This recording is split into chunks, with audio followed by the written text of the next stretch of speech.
मनोहर घनश्याम की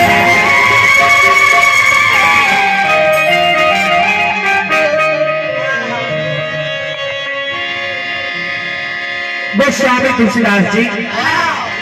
रामचरित्र मानस की रचना करने से पहले का लिखनी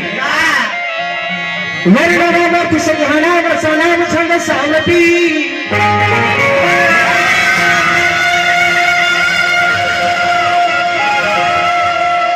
मंगला राम चक्रतार वंदमानी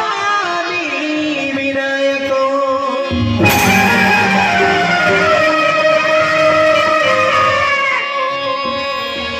ओम विदायन भूत विनादीश संकपजम प्रचार वचन निवास्तम सक विनाशकारी कल्लमादि विघ्नेश्वर पाद पंकजम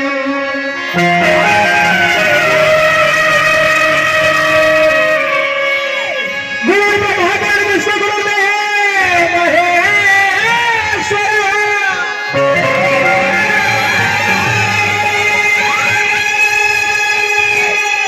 गुरु साक्षात परब्रह्म तस्मै श्री गुरुवे नमः।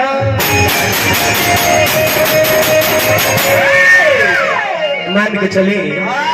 हमने के सुमरन बंदा के कार्यक्रम के इज्जत समापन करनी जा, लेकिन ये लय धुन में गावेला बजावेला उस सबसे पहले का पूजा के कर करेले वही हंसवानी बिना धानी मैया सरदा के लड़का माई से कहले कि माई बिना मर्जी के तारा पत्ता ना डोलेला तई गाय कलाकार प्रदुमन परदेसी के मुंह में के जीभ कैसे डोली है माई। तू चाहे लो तो गवावे लो, तू ही चाहे लो तो बजवावे लो,